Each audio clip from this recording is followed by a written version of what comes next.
Welcome to Crickshake. Hello, Bosskey sir. Yes, Mr. Baba, welcoming our color comedy fans to Crickshake.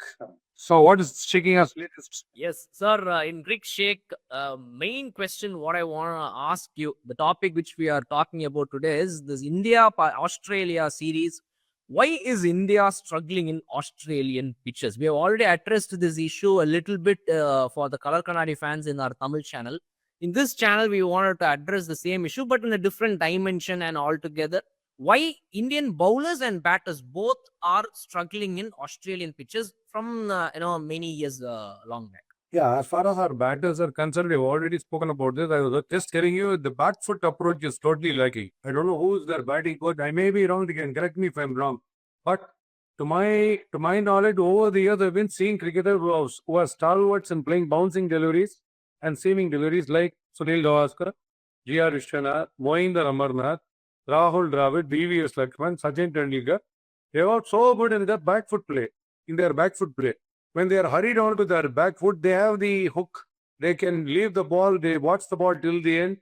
They just move away from the lane of the ball and just glide. They don't go for a full-fledged pull.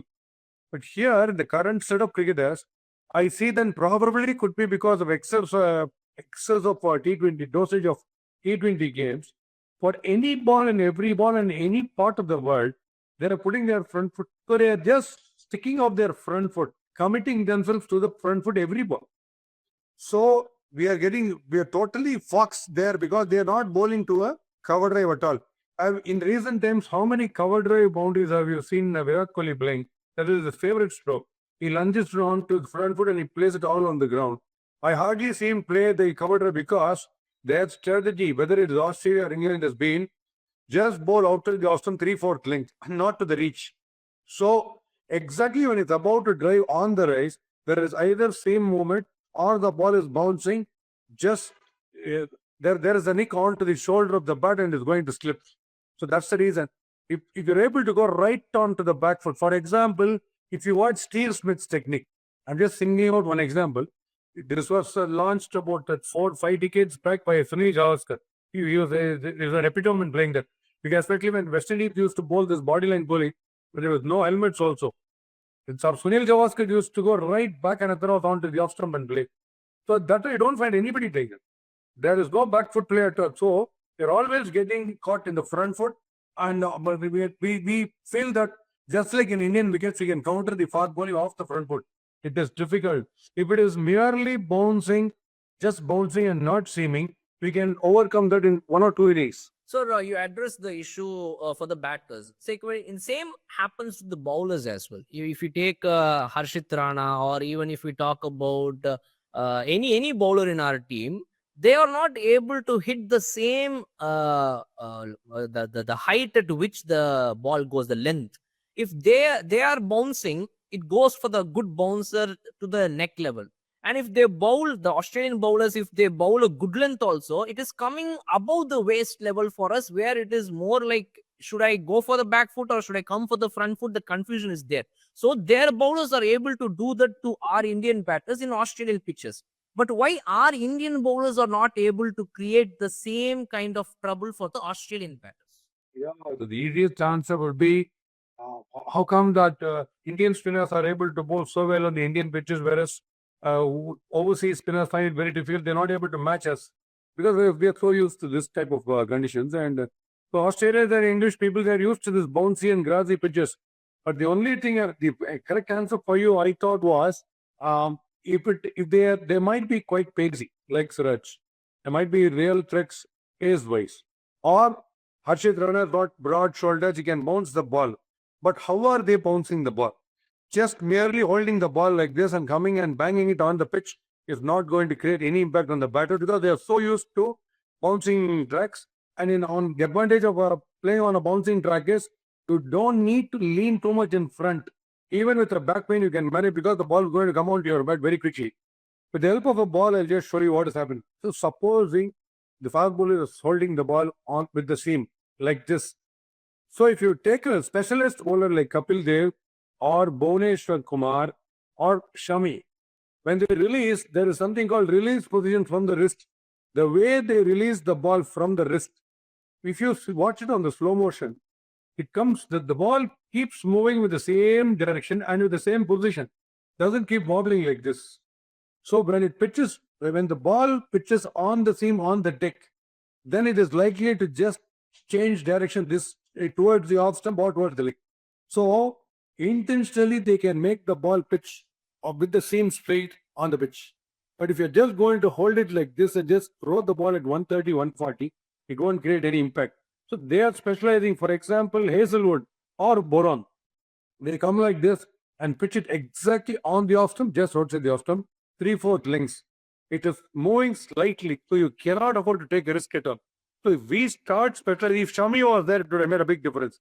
Shami is brilliant in releasing the ball all along with the seam.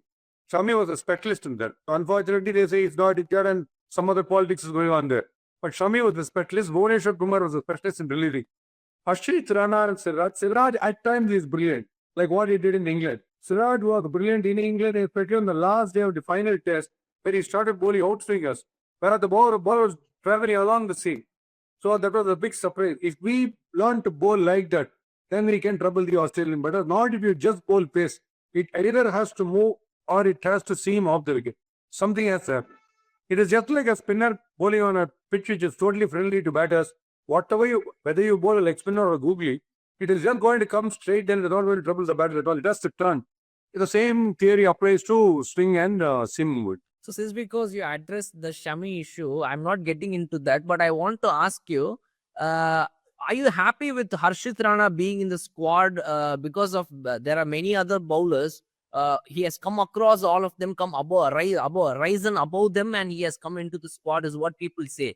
So, are you happy because you are a fan of Harshit Rana's bowling in the IPL and all I have seen, but in Australian conditions, when the team is going for ODI series, where we have not won much of ODI series in the recent past in Australia, only except the 2019 series. So how do you see Harshit Rana inside the squad? Because there's a huge debacle about that. It happens. He has bowled well alongside, in tandem with Bumrah, he has bowled well. Especially in white ball, he is good. I'm not talking about his red ball episodes.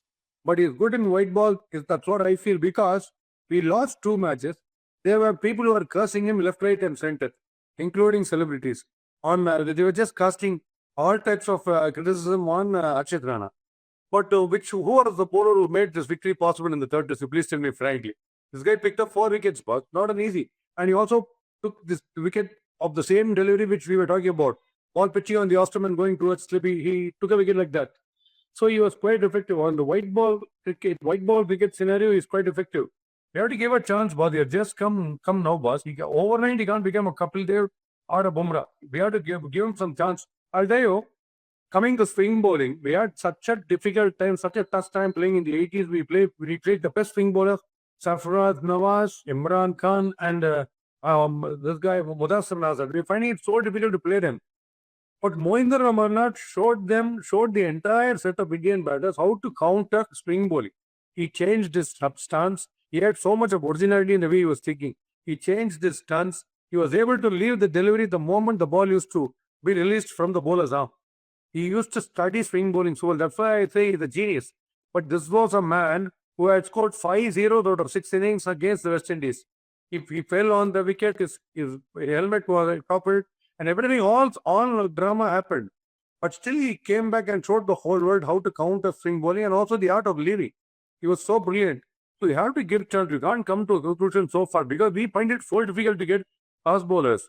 So we can't just like that write them off. We have to give them more chances. You just see everybody was mocking at Virat Kohli. See, time and again you keep mocking. Time and again he comes onto the pitch. Imagine a batter entering the ground with 2 zeros in the record in the series. He comes and he scores a 50. Just like that, he scores a 50. They're saying that Rohit Sharma has reduced his weight, he reduced his number of runs also. He's finished and all that. He comes and scores a century. Both of them showed us what is. See, I'll tell you, one more intriguing thing is you have 50 overs to just score 240 plus, which is hardly 5 runs an over. But you just like that, you cannot think it's just 5 runs an over, you can play easily because their bowling is right on top on their pitches. So for West Indies, for a team like West Indies, the intriguing factor is if you give them lesser number of overs and ask them to score 10 runs an over, like 20 overs, 200, they'll do it with 2 overs to spare. But imagine what happened in 1983 They had to score just 183 in 60 overs, which is hardly 3 runs an over. They can't plan. They panic. They go for. So that is the thing. So Kohli and Rohit Sharma with we are trailing by 2 matches in the 3-match series. They come there at the fall of the first wicket. They combined after the fall of the first wicket. They see our team through until the last run is scored. It was fabulous. It's a lesson on the temperament and how you should play, how you should avoid. At some phases of the game, they have to play like a test match. In some areas, they play like a T20, but they showed us how to play. All right, sir. India is heading for a T20 series now. It is in the hands of the youngsters to prove the world. Okay, we lost the ODI series, but we have the T20 series still to win. And what advice would you give the Indian team going forward with the youngsters for T20? Indian team will definitely fail here and there, but more than failing, there are more solutions than problems. That's what I feel. We have a packed team, we have a packed reserve team, plan B. After plan Z, we have teams. Okay. So that is one thing. They will definitely hit back. They will come back to form very easily. The most adaptive of all the set of cricketers around the world now, I find Indian team is the most adaptive.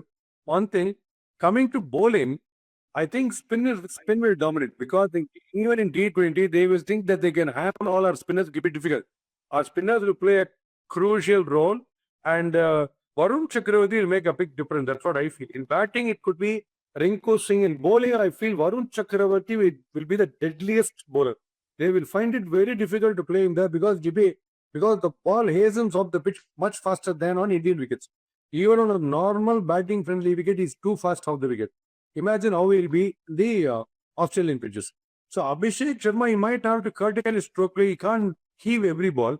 See, the best thing here is when you're attacking a fast bowler on an Australian pitch, it is better to move away from the lane and just glide it for a six rather than trying to pull it like the way you play in a tennis ball game because you will get it on the top of the bat.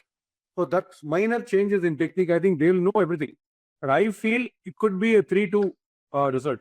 3-2 in favor of India. Yes, with some of the senior players being still inside the squad, but for many of the players, this is the very first time they're going to play against Australia in such a huge tournament because after Rohit Sharma's captaincy was over for T20 side, with this new unit, this is a very real good challenge, sir. It's a very, very tough challenge. I hope that they play well and they stay up to the standards of what people expect. We will not. The only area of concern is that they have a slightly superior fielding side.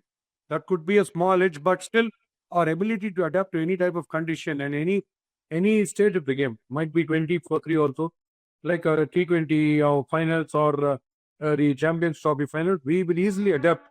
So I feel we have a clear 3-2 chance. Yes. All right, let's wait and watch, sir. I'm waiting to talk to you about every match once it is done, and then we will see how Mr. Gambhir is, whether he's ready to smile at least during this series or not. Let's wait and watch. I'm also waiting along with you. Thank you for joining, sir. See you first. Yeah, thank you very much. Gambhir is generally forlorn and sad when the cape is on because if we lose, he is quite serious, and if we win, he's more serious. I don't know why, but he has to learn to smile. He'll have reasons to smile, definitely. Some of his moves are clicking. Definitely have started clicking now. So hope we win. All right, sir. Thank you for joining, sir. See you tomorrow. Bye. Thank you. Bye.